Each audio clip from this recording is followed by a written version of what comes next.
Bueno, ya estamos live.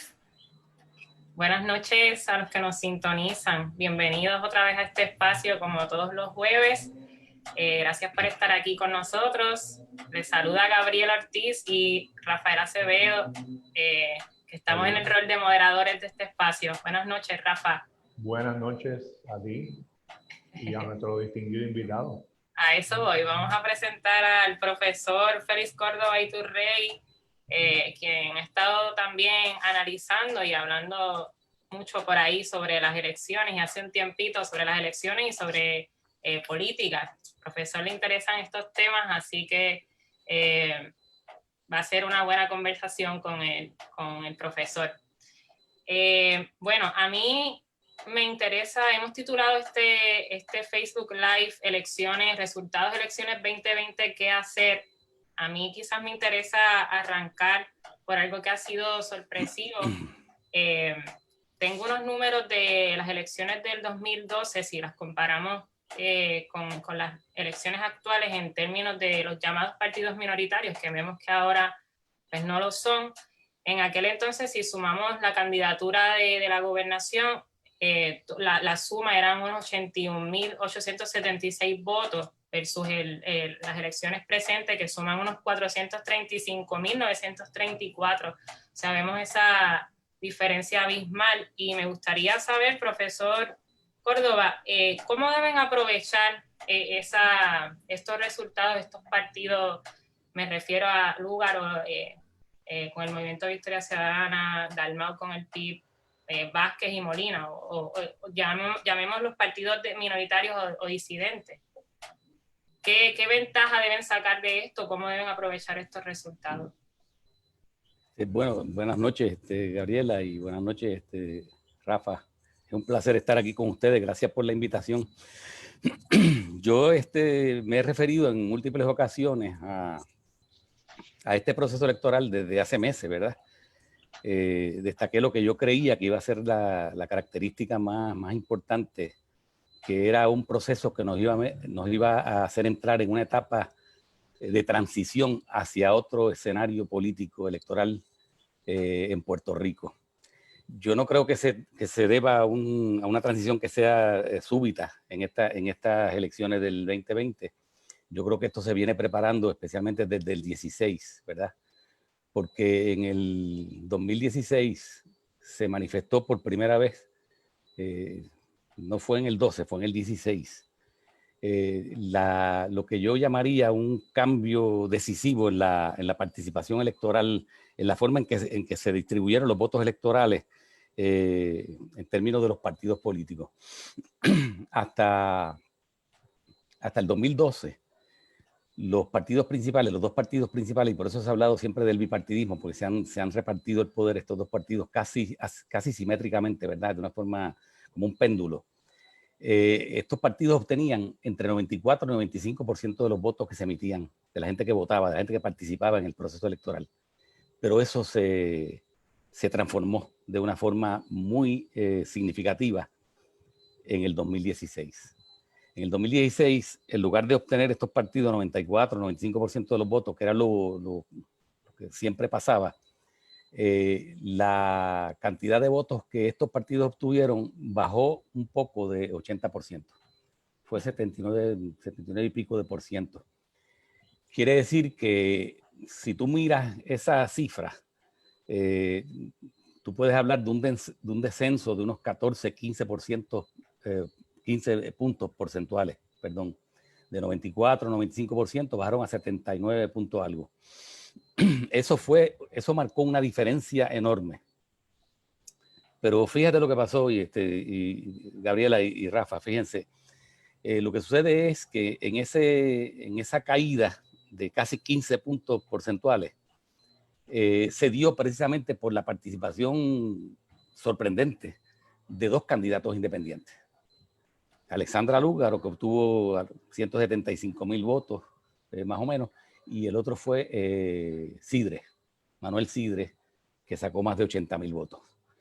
Entonces, la diferencia que hubo entre esas elecciones del 2006 y las elecciones del 2020, la diferencia principal fue que Alexandra Lúgaro no participó en el 2020 como candidata independiente, sino como parte de un movimiento. Y por eso ella recalcó con tanta insistencia que era parte de un colectivo y hablaba de los candidatos que la acompañaban.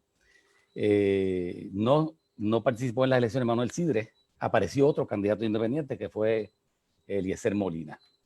Pero entonces yo creo que en estas elecciones del 2020 se dio un fenómeno interesante que tiene que ver con la transformación del Partido Independentista, por lo menos en su candidatura a la gobernación. El programa del proyecto de Patria Nueva, el haberse dado cuenta de la importancia que tuvieron las redes sociales en la candidatura de Lúgaro y la utilización efectiva de esas redes. La renovación de su candidatura se convirtió en una candidatura mucho más alegre, mucho más fresca. Y entonces tuvimos ahora dos partidos políticos, lo que yo llamaría el nuevo partido independentista con su candidato a la gobernación de esta nueva forma, y el movimiento Victoria Ciudadana. Y si te fijas, entre los dos obtuvieron más de 28%, alrededor de 28%. Eso es casi la misma cantidad que obtuvo el candidato que ganó las elecciones, Pedro Pierluisi. Entonces yo creo que ahí es que hay que analizar la cosa. ¿Qué fue lo que pasó? Porque si miras lo que ha pasado, cómo se distribuyen los votos ahora, tú notas que hubo otro bajón significativo del 79% que obtenían los dos partidos principales. Ahora apenas llegaron al 65%. Quiere decir que otra vez hubo un descenso de unos 15 puntos porcentuales. Entre el 12 y el 16 hubo un bajón significativo en la cantidad de votos que obtuvieron los dos partidos principales, y entre el 16 y el 20 se dio un escalón prácticamente igual y bajaron estos dos partidos en términos de la cantidad de votos que lograron acumular. Dieron un bajón similar al que se había dado en el 2016, con la diferencia que ahora hay partidos organizados que lograron meter nuevos candidatos en la legislatura. Estamos frente a un escenario político completamente nuevo y muy diferente al del 2016. No sé si tienen algún comentario ustedes sobre lo que he señalado hasta ahora, ¿no? Bueno, a mí me parece que quizás no hablamos demasiado cuando estamos hablando de ese fenómeno, ¿no? De ese cambio, del hecho de que la mitad de los electores inscritos no participan en las elecciones. Ese es otro problema, sí. En el caso del Partido Nuevo Progresista, del 2016 al 2020, ha perdido aproximadamente 250.000 de votos. Yo no sé si existe en la historia política puertorriqueña un caso similar, pero lo llamativo es que perdieron 250.000 de votos y ganaron las elecciones, o por lo menos han certificado hasta ahora, que están contando todavía los del precinto 3 y San Juan, a este señor como gobernador por el momento. Alguna gente propone que ese 50% que no participa lo hace por pura desidia, porque no le interesa. Alguna gente también plantea que hay de ese grupo debe haber alguna cantidad notable de personas que no participan porque les parece que el proceso no es ciertamente democrático, porque existe la Junta de Control Fiscal, porque existe el Comodoro Brown, porque Puerto Rico es una colonia. Aun cuando no haya la conciencia, digamos, la conciencia política de esos tres asuntos, yo creo que la corrupción y el dato de que las elecciones son para cambiar administradores, pero que no resuelven necesariamente asuntos de la vida diaria y asuntos económicos, porque eso lo decide la Junta, podría en alguna medida explicar algo de esa mitad de los electores que no participa del proceso. No sé si usted ha pensado lo mismo, o si le han dado reflexión a esa cantidad, que me parece que, bueno, estoy seguro de que nunca había pasado en la historia de Puerto Rico, ¿no? Que no participara la mitad de los electores hábiles. Bueno, mira, nosotros hemos también destacado que si tú miras los resultados electorales, vamos a decir desde el 96, que fue la gran victoria que tuvo Pedro Rosselló, que fue la primera vez que un partido político en Puerto Rico pasó del 1.000.000 de votos. Él obtuvo obtuvo en esas elecciones, si la memoria no me falla, 51.1% de los votos en el 96. En ese momento la abstención electoral fue 83.2%. En el 2000, que fue la victoria de Sila María Calderón, que yo no sé si tú recuerdas, que esa es la cima del número de votos que ha tenido el Partido Popular en el siglo XX, ¿verdad? Después yo te voy a decir la cifra porque es interesante lo que tú estás planteando. La participación electoral bajó de 83.2 a 82.38. Y en el 2004 bajó a 81.70. Y en el 2008 bajó a 79.5. Y en el 2012 a 78%. Y en el 2016 a 55.45. Y la gente decía que ese bajón del 2016, que fue terriblemente grande, porque 44.55 de la población que estaba inscrita no votó.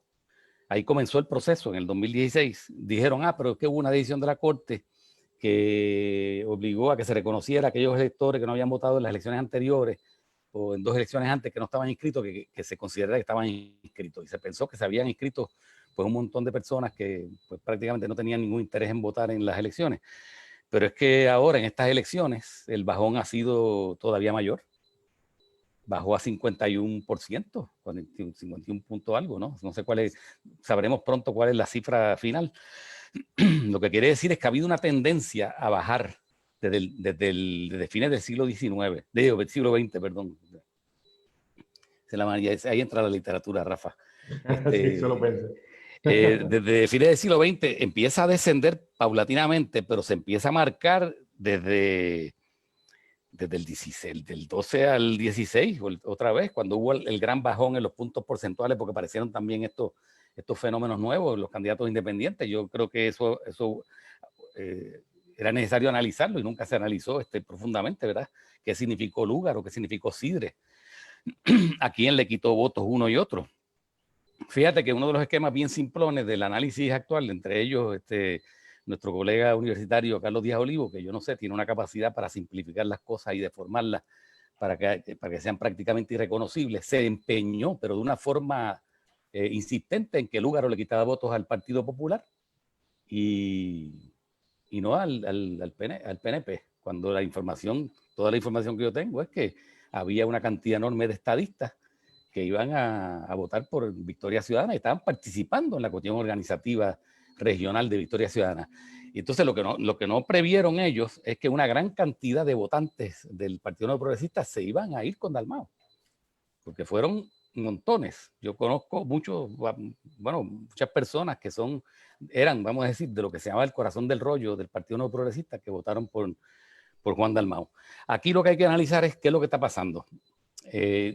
Puede tener que ver con el factor de la Junta de Control Fiscal, como tú dices, pero yo creo que tiene que ver con algo más profundo, porque en el 2016 la Junta todavía no había entrado en funciones y ya del 12 al 16 se dio un primer escalón grande. Yo creo que tiene que ver con la política neoliberal que se ha impuesto en Puerto Rico, que los dos partidos la aprobaron, la aceptaron, la acogieron desde fines de la década del 80. Desde la segunda administración de Hernández Colón, cuando empezó en el 89, hasta el 2020, lo que ha predominado en Puerto Rico son 30 años de política neoliberal, de poner el mercado por encima de todo, de meter el mercado, las categorías mercantiles en el gobierno y mercantilizar los servicios esenciales del país. Y esa política neoliberal, que el protagonista principal es el Partido Nuevo Progresista, los populares están siguiéndole los pasos a los estadistas en este aspecto, a los llamados estadistas.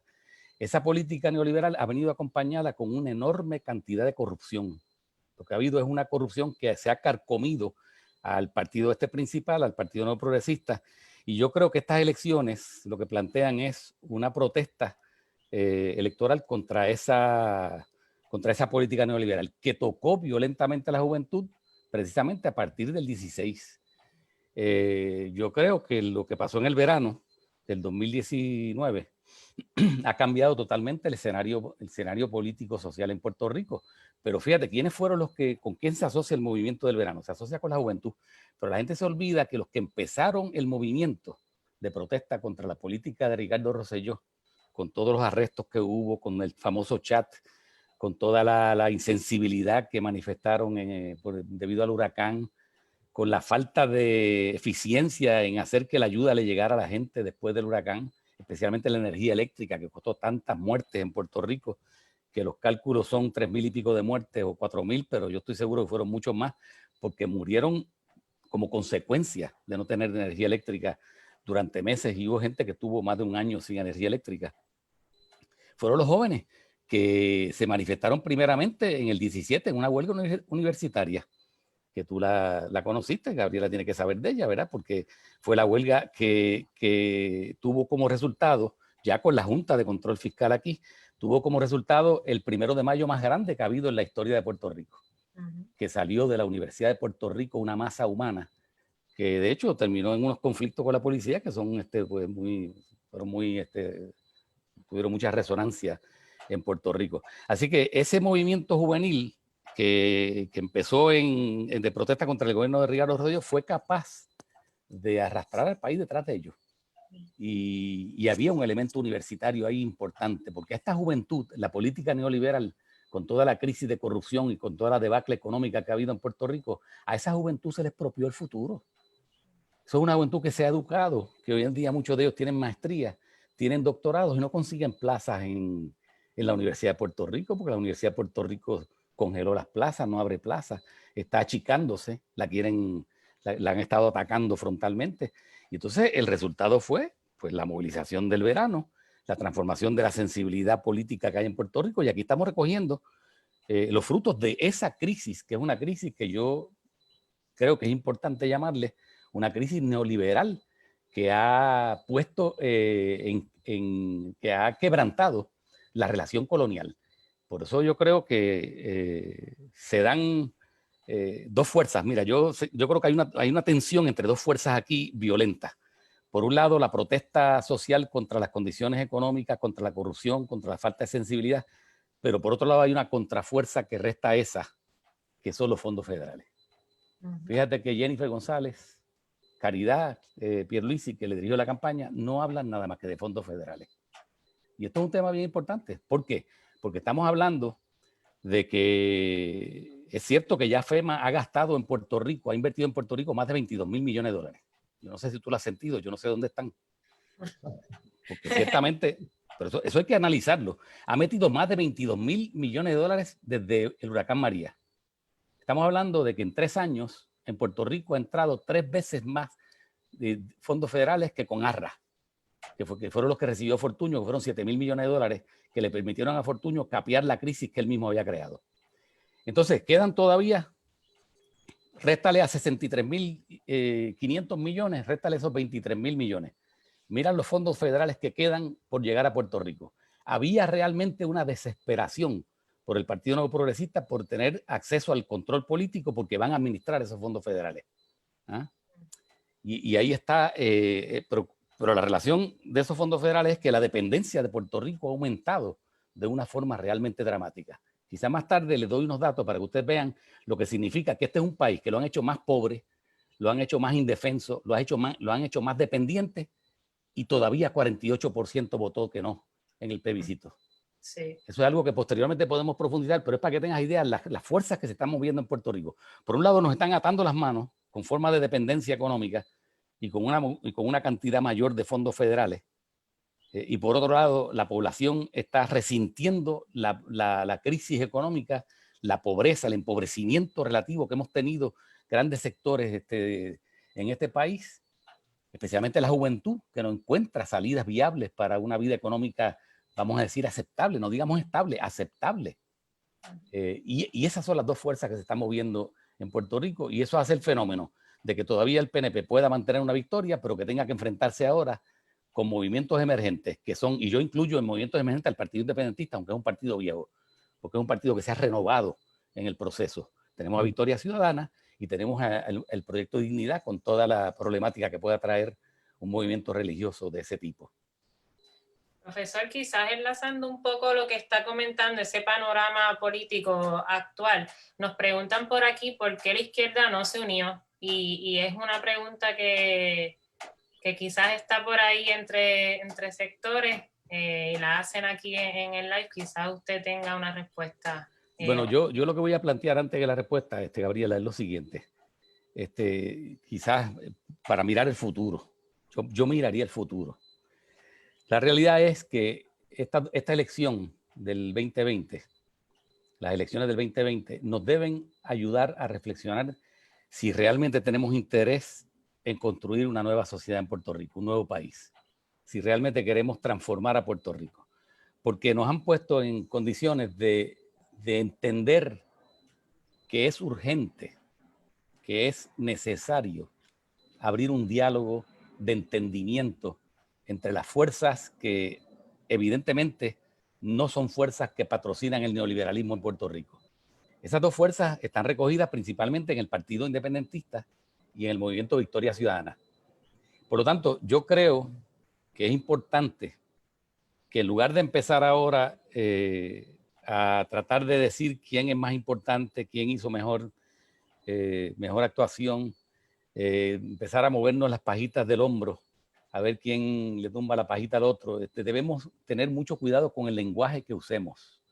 Debemos tener mucho cuidado con el análisis que hagamos. Y voy a dar un solo ejemplo sobre lo que puede representar un buen entendimiento entre estos dos movimientos, no digamos en luchas sociales fuera del elemento electoral, sino en el mismo proceso electoral. Victoria Ciudadana eligió 2 representantes por acumulación a la Cámara y eligió sus 2 representantes por acumulación al Senado. Y es posible, tú me acabas de decir, que ya certificaron a Eva Prado. No sabía que estaba certificada, sabía que estaba en la delantera nuevamente, pero tú tienes ahí otra candidata, tienes 5 candidatos de Victoria Ciudadana y tienes 2 candidatos del movimiento del Partido Independentista. Si tú coges y miras los votos de candidatos de distrito, senadores fuertes tradicionalmente, distritales del Partido Nuevo Progresista, te podría dar algún ejemplo, pero no quiero mencionar nombres para no alertarlo. Y tú miras los votos que sacó Victoria Ciudadana. A veces tú tienes 25,000 votos de Victoria Ciudadana y tienes 15,000 o 16,000 votos del PIB. Y el candidato que ganó por 49,000 votos. ¿Qué pasaría si esos dos candidatos, si esos dos movimientos, Victoria Ciudadana y el Partido Independentista, tuviesen un solo candidato apoyándolo en ese distrito? Y mientras que en otro, vamos a suponer que es de uno de los movimientos, mientras que en otro distrito es de otro de los movimientos, y van unidos a procesos electorales regionales, podrían derrotar a los partidos principales en los distritos donde sacan sus senadores y sus representantes. Yo creo que esto hay que plantearlo, porque esto implicaría un entendimiento serio de que podemos tener una mayor capacidad de tocar, de entrar en los procesos legislativos que son los que deciden las decisiones que se toman en Puerto Rico. No digamos ya que haya una protesta contra una política, digamos, de la Junta, o una imposición de la Junta, o una imposición o una política del gobierno débil de Pierluisi, el poderse tirar a la calle unitariamente para defender una reivindicación social, porque ahí es más fácil llegar a acuerdos y ahí es más fácil llegar a entendidos. Pero yo creo que hay un nuevo momento para un diálogo. Si no entendemos que ese nuevo momento para el diálogo está ahí y lo lastimamos con pequeñas, incluso con frases de un momento anterior que no responden a este escenario político que estamos viviendo, si no nos damos cuenta de esto y no cultivamos la voluntad de unidad, lo que podemos hacer es que esta gran coyuntura que se nos ha presentado con las elecciones del 2020, de noviembre de este mes, la perdamos. Y yo creo que lo que debemos hacer es un poco tener cuidado cada vez que vayamos a emitir un juicio de nuestros compañeros que no están en la misma organización de nosotros, o de compañeros. Yo estoy ahora mismo libre, ¿verdad? Yo no participé del proceso electoral activamente en Victoria Ciudadana, ¿verdad? Simpatizo con muchos de los compañeros que están ahí, pero también simpatizo con los compañeros del PIB que entraron a la legislatura y con la candidatura de Juan Dalmau. Yo creo que Juan Dalmau hizo un trabajo extraordinario. ¿Por qué no podemos empezar a hablar de otra manera sobre quiénes somos nosotros sin entrar en pequeñas rencillas, en pequeñas garatas que no van a traer la posibilidad de un ambiente de entendimiento? Ese es mi planteamiento, ¿verdad? La crisis económica hace necesario eso para poder reconstruir a Puerto Rico, porque si no nos vamos a seguir hundiendo en esta sociedad que está cogiendo aguas por todos lados. No son solamente los dos partidos principales. la sociedad está entrando en una crisis cada vez más profunda. Bueno, en el 2012 y en el 2016 el Partido Puertorriqueño de los Trabajadores hizo un planteamiento similar al de Victoria Ciudadana, en el sentido, y partiendo de lo que acabas de decir, de que el paradigma usual en Puerto Rico, por lo menos desde el 52, asocia lo que llamamos izquierda con el discurso independentista más o menos tradicional. En el caso del momento actual, digamos de los años 80 hasta el día de hoy, el problema principal parecería ser entonces la puesta en efecto, ¿no?, del neoliberalismo, que para muchos es el problema esencial a enfrentar, ¿verdad? La política del capitalismo salvaje. Ese discurso no necesariamente tiene que incluir como una única posibilidad el discurso de la independencia. Eso lo planteó, por lo menos como organización electoral, el PPT en el 2012 y en el 2016. Ahora se vuelve a plantear con el movimiento Victoria Ciudadana y ha tenido un éxito enorme. El Partido Independentista Puertorriqueño, o más bien Juan Dalmau, presentándose, ¿no?, como el candidato a gobernador, no eliminó el discurso de la independencia, pero sí hizo énfasis en que no era necesario ser independentista para votar por él. ¿Te parece que hay un espacio, hasta ahora mismo es mínimo, ¿no?, pero te parece que hay un espacio de coincidencia posible? Es decir, poner como prioridad enfrentarse a la política neoliberal, al capitalismo salvaje, antes que ponernos a discutir sobre el estatus de una manera muy abstracta. ¿Te parece que por ahí hay la posibilidad de junte? Bueno, yo creo que tú has tocado ahí un tema bien interesante y además un cambio significativo en la política del PIB a través de la candidatura de Dalmau. Mira, yo creo que el Partido Independentista cumple una función imprescindible como partido independentista. No vamos a cuestionar eso. Independientemente de que profundicen esa posición de Dalmau y puedan obtener votos de gente que no sea independentista, el hecho de que en una colonia como Puerto Rico, después de más de 120 años, 122 años de dominación del imperio más poderoso del siglo XX, ¿verdad? Y actual, que exista un partido independentista y que haya tenido un candidato que haya sacado 14% de los votos, eso me parece una cosa extraordinaria y fenomenal y que habla de muchas cosas positivas sobre nuestro país. Victoria Ciudadana tiene una posición mucho más amplia en el sentido de que no es un partido que gira en torno al estatus, está más claro que gira en torno a políticas que se podrían asociar como las formas más, vamos a decir, por usar el lenguaje tradicional, entre lo que es de izquierda, o lo que es de derecha, o lo que es conservador, o lo que es no conservador. Y tiene una ventaja sobre el Partido Independentista, que no es que sea mejor que el Partido Independentista, sino que es una estructura distinta. En Victoria Ciudadana se ha dado un fenómeno de que hay una cantidad enorme de estadistas conviviendo con independentistas preocupados por cuestiones sociales comunes. Y ese diálogo, si el Partido Independentista lo entiende bien, ese diálogo es un escenario de crecimiento para el Partido Independentista. Porque ¿qué es lo que pasa cuando tú te empiezas a plantear problemas sociales y empiezas a luchar por cuestiones sociales que tienen que ver con reivindicaciones, digamos, de la mujer, de la desigualdad social, de la pobreza de los niños? Y si tú lograras, como se está planteando en Victoria Ciudadana, que la agricultura es algo fundamental en Puerto Rico, que eso también lo planteó el Partido del Pueblo Trabajador, hay muchos de nosotros que pensamos que la agricultura es fundamental para sacar a Puerto Rico de la crisis.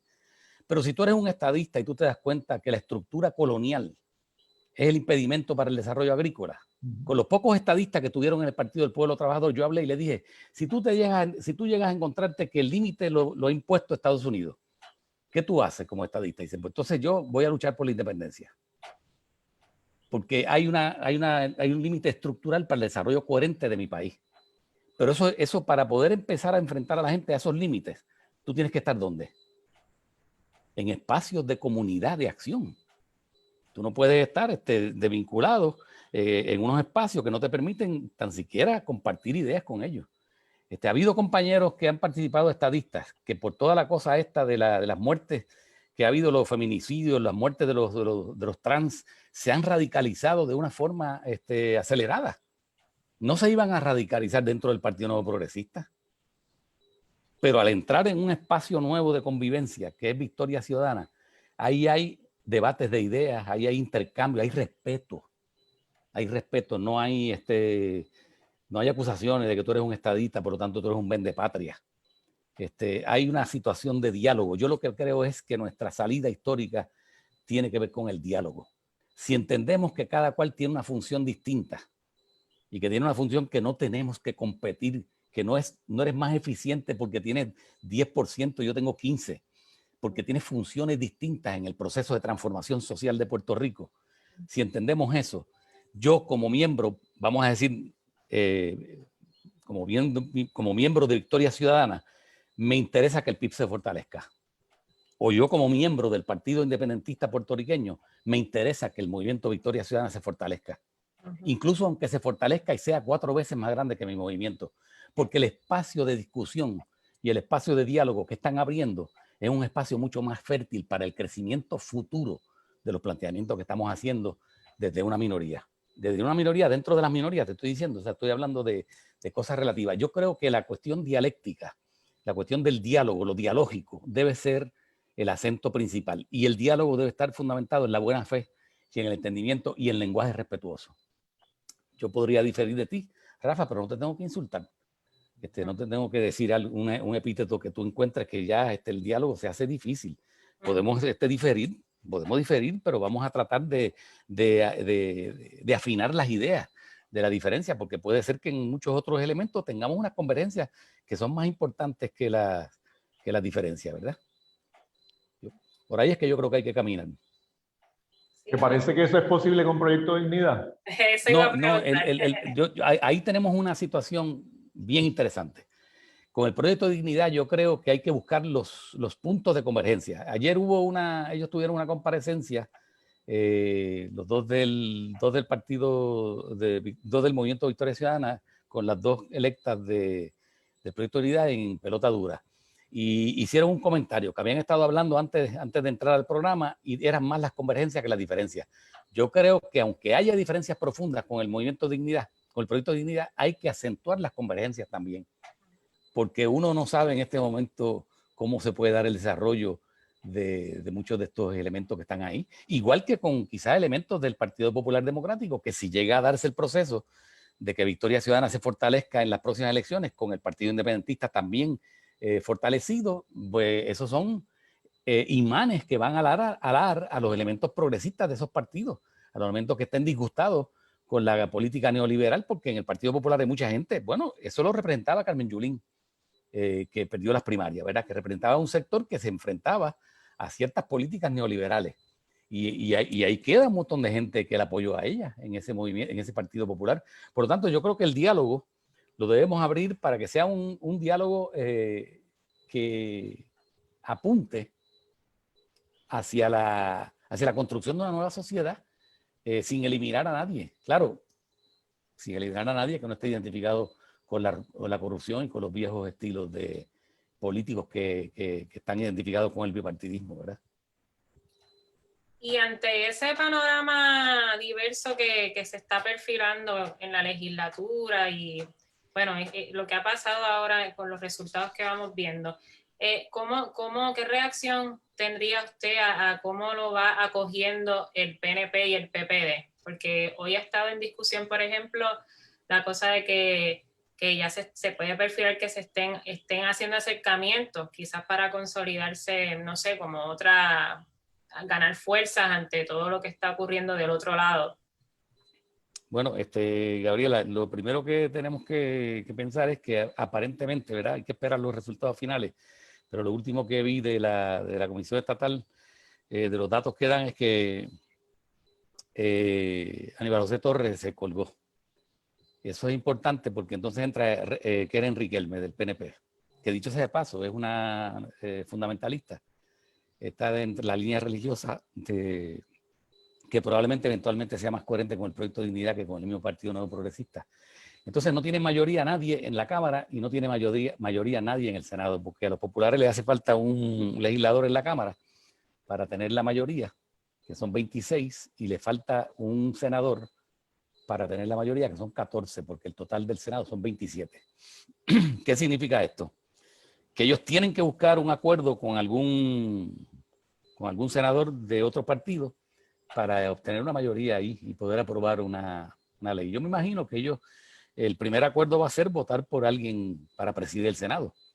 En las alianzas que tú haces en un escenario como el de la Cámara y el Senado, yo creo que hay que tener mucho cuidado, porque tú tienes que llegar a acuerdos que no te amarren las manos y que no te bloqueen la libertad, la conciencia crítica tuya, la libertad de poder votar por aquellas cosas que son las mejores para los electores que te llevaron allí, ¿verdad? O para el pueblo de Puerto Rico, si piensas en un sentido más amplio, ¿verdad?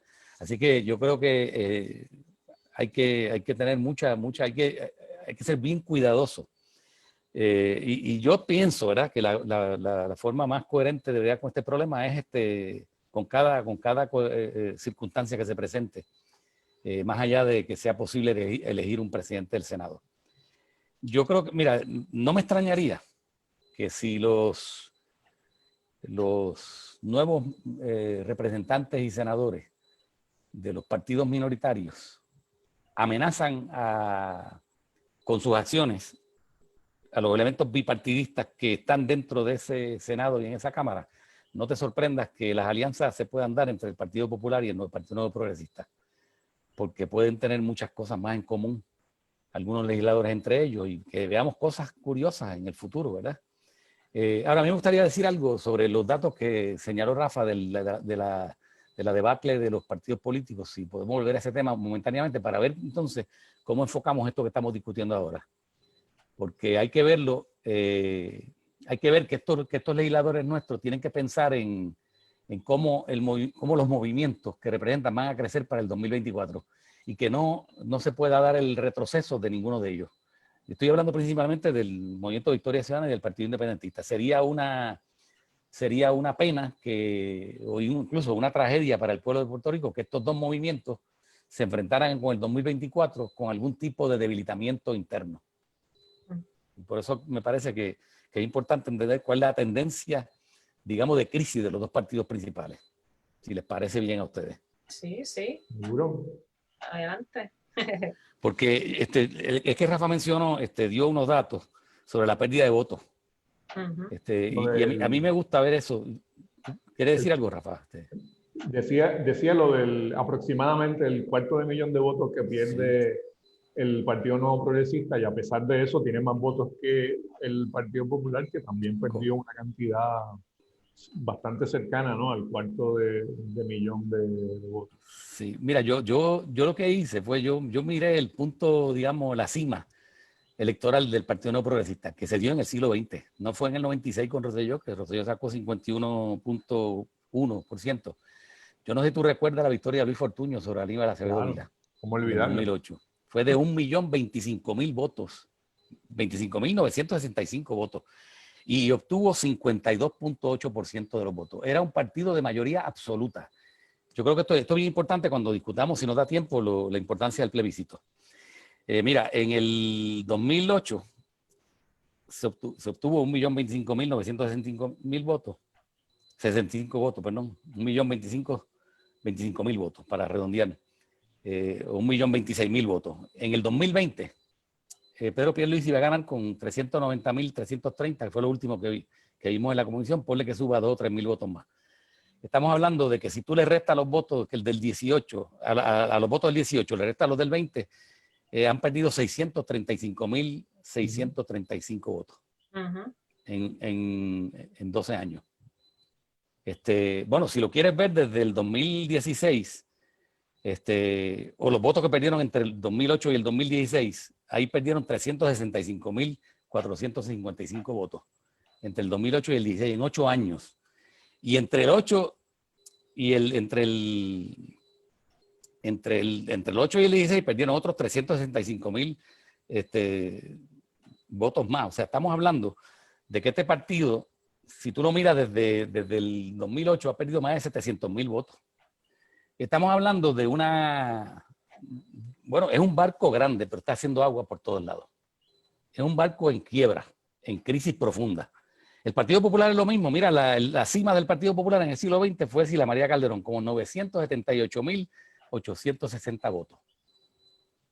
Y en el 2012, Alejandro García Padilla todavía mantuvo una cifra elevada con 896.775 votos. Si lo mira desde el punto de vista de la cima de Sila en el 2020, con los 376.226 de Charlie, han perdido 602.000 votos. Estamos en una situación bastante paralela. La crisis del Partido Popular es paralela a la del Partido Nuevo Progresista. ¿Por qué gana el Partido Nuevo Progresista? Porque es un partido que tuvo más fuerza, más votos, más consistencia interna. Por lo tanto, es un barco que tiene una avería parecida que el otro, pero tiene mayor capacidad de resistir el hundimiento. Pero el hundimiento está ahí. Nosotros podemos ver que mira, te voy a dar un dato bien interesante. Fortuño sacó 52.8% de los votos. Pierluisi sacó 32.68, es lo que dice la comisión que saca hasta ahora. No va a llegar a 33. Por lo tanto, réstale 52 a 32, 52.8 a 32.6, te dan que has perdido 20 puntos porcentuales en 12 años. Eso es una catástrofe que tú habías dicho que tú nunca la habías visto. Yo creo que es probable que no sea que no se haya repetido antes. Es muy posible que, como vida de un solo partido político, ¿verdad? Porque yo creo que Fortuño, que ganó por 215.000 votos, en 4 años perdió una ventaja de 215.000 votos. Yo creo que eso es nuevo en la historia moderna de Puerto Rico. Eso nunca se había visto antes. Cuando tú miras a mí las cosas nuevas que están pasando en Puerto Rico, nunca en Puerto Rico moderno un gobernador había ganado, no digamos con 33%, 32%, con menos de 45%. Hasta Ricardo Rosselló, que ganó 41.8%. Y mira el resultado, que un movimiento en la calle lo hizo desaparecer de la fortaleza. Ahora piensa Pierluisi, que gana con 32.6, que es lo que le dan hasta el momento. Y piensa que ese 32.6 es de un 51% de la población de los electores. O sea, es 32.6% de los que votaron. Añádele la otra mitad que no votó. Apenas un 17% de los electores. Pedro Pierluisi va a llegar a la gobernación con menos de una quinta parte del apoyo de los electores de Puerto Rico. No digamos los que viven en Puerto Rico, porque los electores no son la totalidad de los que podrían votar, porque aquí hay mucha gente que no se inscribe. Por lo tanto, estamos hablando de un gobernador que puede estar representando, es posible que represente menos del 15% de la población puertorriqueña. ¿Cómo tú puedes gobernar en esos términos? Y tu proceso histórico es descendiente, marcadamente descendiente. Por eso cuando declararon que habían ganado la noche de las elecciones, parecía que estaban él y Jennifer y los legisladores detrás de ellos parecían que estaban en una funeraria. Porque ellos sabían que era una victoria pírrica, que es una victoria de una derrota profunda, estructural de todo un movimiento, que se manifiesta curiosamente en el hecho de que saca 32% el candidato a gobernador de los electores y los que votan en el plebiscito sacan 52%, una diferencia de 20 puntos porcentuales, que es una cosa que nunca se había visto en Puerto Rico. Todas estas cosas las tenemos que reflexionar, porque lo que estoy señalando es que el deterioro del Partido Nuevo Progresista y el deterioro del Partido Popular Democrático se va a seguir profundizando. ¿Y por qué? Porque la crisis no va a desaparecer, porque ninguno de esos dos partidos, si hubiese ganado Charlie, es lo mismo, ninguno de esos dos partidos tiene un proyecto económico para Puerto Rico. Lo que tienen estos dos partidos es una dependencia de fondos federales, que quien más la menciona es el PNP, y por eso Pierluisi habla y todo el tiempo es de los fondos federales que van a llegar a Puerto Rico. Jennifer de lo que habla es de los fondos federales que van a llegar a Puerto Rico. Pero si usted mira esos fondos federales, y esto es importante porque yo he visto poco análisis, esos fondos federales están diseñados y preparados en gran parte, primero para los estados, no para una colonia como Puerto Rico. Esos fondos federales no tienen como función reestructurar la economía de Puerto Rico. No tienen como función levantar a Puerto Rico de la crisis económica. Tienen como función reconstruir un país que fue devastado por el huracán. pero una vez usted lo reconstruya con la misma economía anterior, ¿cuál es el resultado del desarrollo económico que podemos esperar? Es un paliativo y se va a prestar a fuertes tendencias de corrupción. Miren la historia de energía eléctrica. Whitefish, un escándalo extraordinario. Después vino a sustituir a Whitefish, Cobra, me acuerdo el segundo nombre, no es Energy, es algo. De Cobra Energy, que tuvieron casi 2.000 millones en sus manos para reconstruir energía eléctrica, su presidente se declaró culpable de corrupción y la administradora principal de FEMA de la sección de Nueva York también fue arrestada por corrupción y otro funcionario de FEMA de Nueva York se declaró culpable de corrupción. O sea que esta gente viene a Puerto Rico con unas empresas también estadounidenses, con los chavos que ellos traen, a quedarse con el dinero, a llevar a cabo actividades de corrupción y los nuestros también participan en la corrupción. Y eso es lo que ha pasado hasta ahora y por eso es que hay toldos azules en Puerto Rico, por eso es que hay un montón de problemas de ineficiencia de los fondos que no llegan a los lugares que tienen que llegar, donde hay terremotos, donde hubo huracanes o donde hay mañana sabe Dios qué otra actividad natural social. Pues yo nunca hablo de catástrofes naturales porque digo que son naturales y sociales, porque da la casualidad que los que tienen buenas viviendas no sufren, no se mueren, y los que están en las viviendas pobres y aislados en los campos o en los barrios son los que se les inundan las casas y los que se mueren por falta de electricidad, y lo que hay es una muerte que tienen que ver con la desigualdad social que se ha acentuado con 30 años de política neoliberal. Y otro elemento más que acentúa la decadencia del movimiento estadista como movimiento electoral de partido es que ellos han estado hablando de igualdad con los Estados Unidos, pero han estado produciendo, es una máquina de producción de desigualdad en Puerto Rico. ¿Cómo tú vas a llevar a cabo una política económica 30 años que produce desigualdad en Puerto Rico y pobreza? Pobreza en los niños, que han tenido que reconocer que 65% de los niños en Puerto Rico viven en una situación de pobreza. Y entonces tú estás hablando de desigualdad, de igualdad con Estados Unidos cuando tú eres el promotor de la desigualdad en el interior de Puerto Rico. O sea, todas esas contradicciones van a estar ahí y la posibilidad de que el Partido Independentista siga creciendo y la posibilidad de que el Movimiento Victoria Ciudadana siga creciendo son enormes. Pero les voy a señalar esto para que lo recuerden. La posibilidad de que el Proyecto Dignidad crezca son enormes también, porque este es el principio de un proceso largo. Ya César Vázquez lo dijo, vinimos para quedarnos. Y ahora le quitaron 8% de los votos a otros partidos, que yo creo que mayoritariamente fue al PNP, pero piensa tú que ellos pueden fácilmente llegar a 20% en el 2024, porque el Partido Nuevo Progresista fue el partido que acogió al fundamentalismo religioso. Y ahora, con los arrestos de algunos de sus representantes, lo que podemos tener es una quiebra del vínculo del Partido Nuevo Progresista con los fundamentalistas religiosos, que se van a organizar ahora en su propio partido, porque el otro está corrupto, dicen, porque el otro propicia la desigualdad, dicen. Y por ahí es que nosotros podemos entrar en un diálogo con ellos. Usted es cristiano, usted cree en la igualdad, usted es cristiano, usted cree en el prójimo, usted cree en los servicios esenciales. Ellos están hablando de servicios esenciales. El PNP no quiso definir los servicios esenciales, ni la Junta. ¿Por qué? Porque los están privatizando, porque los están desmantelando, como la Universidad de Puerto Rico, que es un servicio esencial, y la están desmantelando. Entonces nosotros tenemos que llevar la política contraria a eso. Y tenemos que llevarla para ganar, no para hacer una oposición con razón, con una oposición que tengamos capacidad de cambiar la situación. Profe, por aquí tenemos una preguntita que nos hace llegar José Rodríguez. Nos pregunta, ¿cuál es la diferencia de la Casa Grande del Movimiento Victoria Ciudadana y la Casa Grande del PPD? De Muñoz. La diferencia,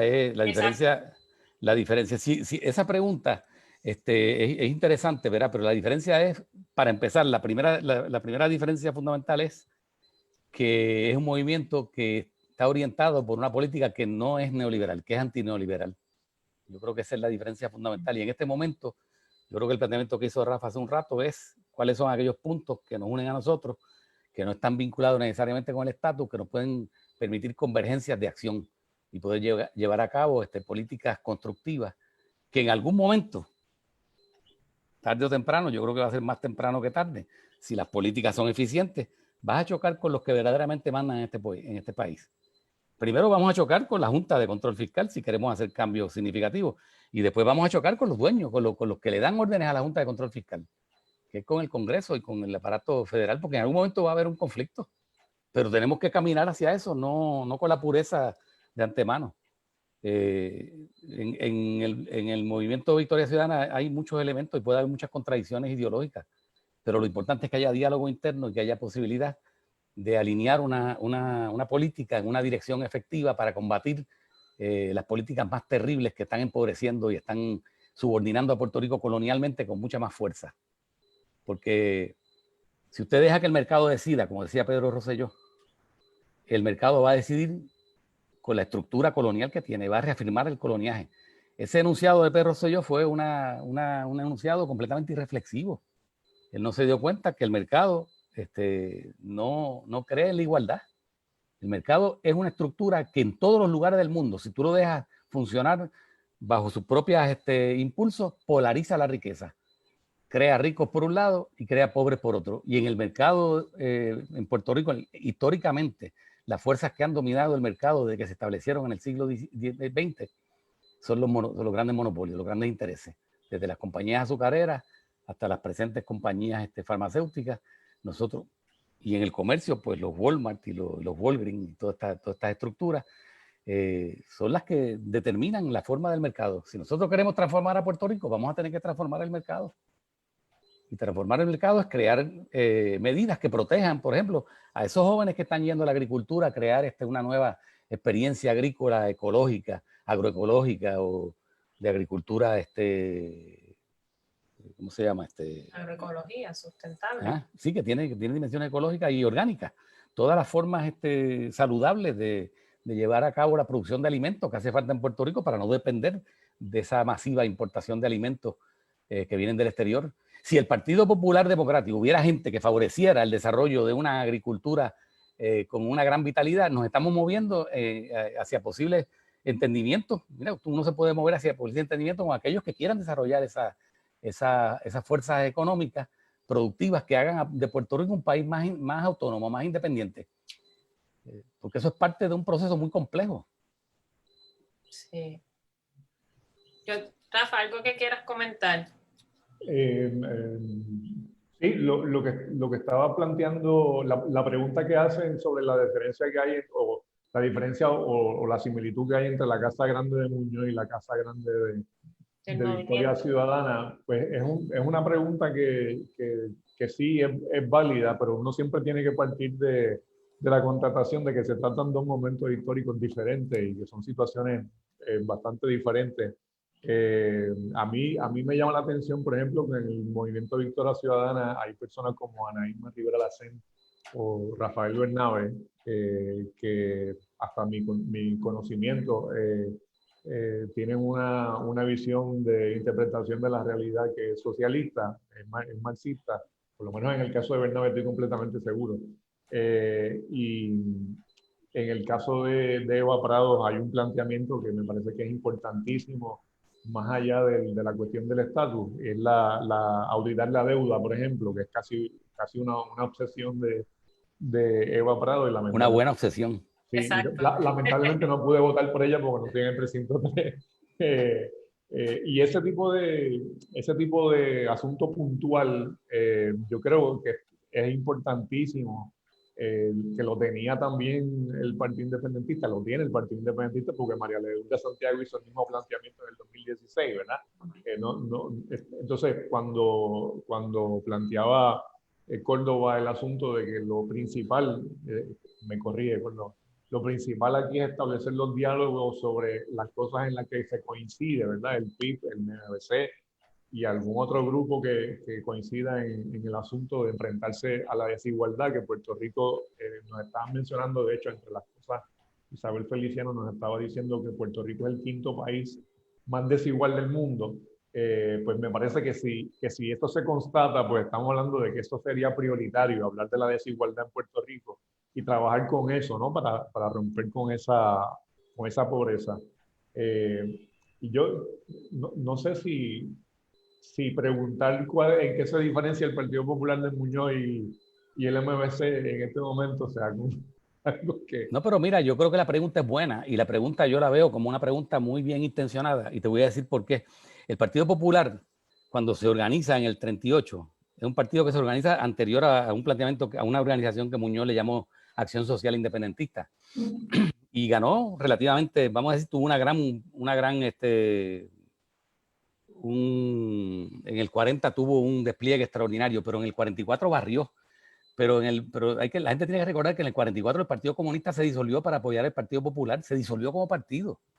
Que la CGT, que estaba dominada por comunistas e independentistas como Sáez Corales, como Francisco Colón Gordiani, apoyaban al Partido Popular. Pero ¿qué pasa? En el 45 se dio un viraje. Eso nunca se ha estudiado con mucha claridad porque fue un viraje que se dio sin explicar y en secreto. Yo he trabajado esto con mucho cuidado y ese viraje tuvo que ver con una reunión que tuvo Luis Muñoz Marín con un representante de la US Tariff Commission que se llamaba Benjamin Dorfman, que tuvieron una reunión secreta metidos en un cuarto un montón de horas, que Teodoro Moscoso le señaló a Alex Dolú Maldonado, según el libro de él sobre Moscoso, que Muñoz salió llorando de esa reunión, que Moscoso solamente vio a Muñoz llorando 2 veces, en esa reunión y cuando murió Luchetti. Bueno, en esa reunión, recuerden, en el 45 Estados Unidos gana la guerra, derrotan el fascismo, queda como el país más poderoso del mundo porque Europa había quedado destruida, ¿verdad?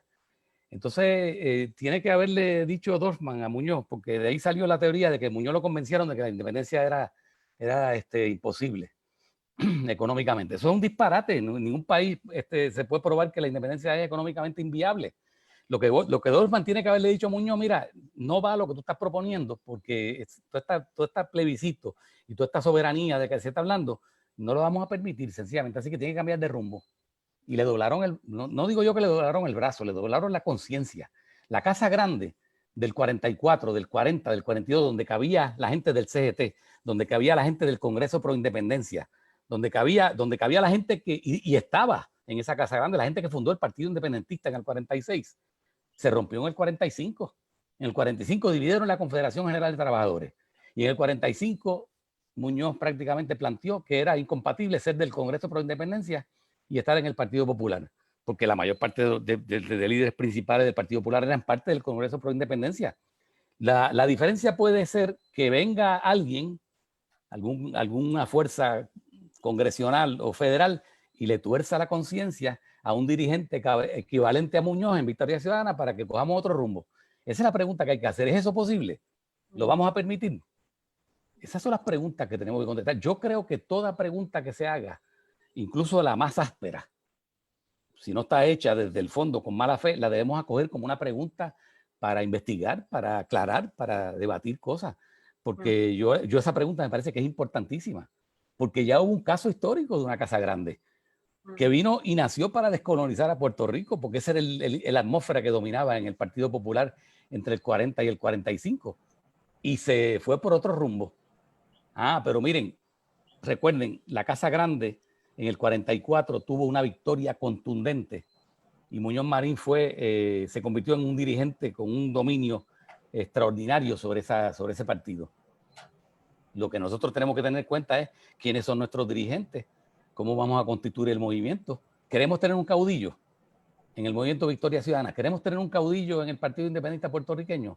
¿O queremos tener un colectivo de gente pensante, de gente que está dispuesta a dialogar, a abrir espacios de reflexión para entender mejor nuestra historia, para saber cómo vamos a caminar en el futuro? Yo creo que esos son los caminos que tenemos que plantear. Los caminos del diálogo son los caminos del estudio, son los caminos de la reflexión, son los caminos del compartir información, porque no todos sabemos todo. Todos tenemos que tener la humildad de saber aprender del prójimo. Y yo creo que eso es importante. Lo último que yo quería decir tiene que ver con el plebiscito y señalar que esta gran victoria que tuvo el PNP en el plebiscito, miren, en el 1993, en el plebiscito del 93, sacaron 46.34%. En el 98, 46.49%. En el 2012, que dicen que sacaron 61.2% porque no contaron las papeletas vacías, que eso es falso, porque había que contar todas las papeletas que votaron, ellos obtuvieron 44.7%. Y ahora obtuvieron, bueno, en el del 17 obtuvieron 97%, porque mucha gente no votó, pero ahora obtuvieron 52%. Ese es un movimiento que si usted hace una gráfica, lo que tiene es casi una línea horizontal, que solamente subió en el 17 a una cúspide de 97% y cayó en el 20 a 52%. Si usted lleva esa gráfica al Congreso, le van a preguntar, pero ustedes se derrumbaron en este plebiscito del 2020, porque perdieron 43% de los votos. Del 97 al 52, ¿cuánto hay? Bueno, 45% de los votos perdidos. Entonces, si sacas el 17, lo que tienes es una gráfica con un movimiento inclinado levemente hacia arriba. Tú no puedes ir al Congreso con eso para pedir nada. Eso son puras fanfarrias para mantener agitada la cuestión de estatus en una membresía que está en un barco que se está hundiendo. Yo creo que una de las grandes derrotas de las elecciones del martes fue el plebiscito. Porque aquí, yo no sé si ustedes recuerdan, pero a mí yo he tenido discusiones con estadistas que me decían, y a veces algunos populares, que si había un plebiscito de estadidad sí o no, la estadidad sacaba 80%, 70%. Pues mira, ahí está el plebiscito de estadidad sí o no. ¿Qué sacó? 52%. Hay 48% que dijo que no, y no hubo campaña por el no. Y el único puso un anuncio o dos anuncios en la televisión por el no fue Aníbal Acevedo Vilá, que no era el mejor candidato para defender el no. Así es que yo creo que si se hace una campaña abierta, plebiscitaria, en un plebiscito sin malas mañas, hasta eso podría cambiar. Yo no sé qué pueden celebrar los miembros del Partido Nuevo Progresista en el día de hoy, y nosotros tenemos que saber por qué es que no pueden celebrar. Porque si vemos números solamente nos podemos deprimir, especialmente los jóvenes, que muchos de ellos pensaban que esto iba a cambiar súbitamente. Y lo digo porque tengo una hija que desde ese verano del 19 es una militante que a veces me pone a su...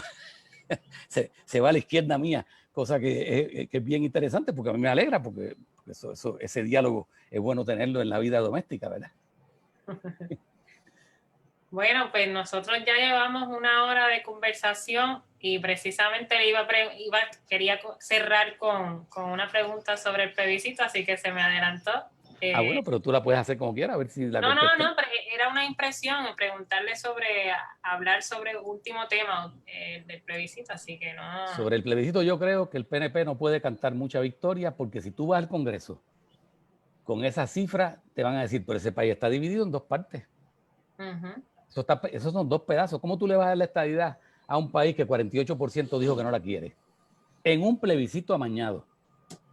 ¿Ah?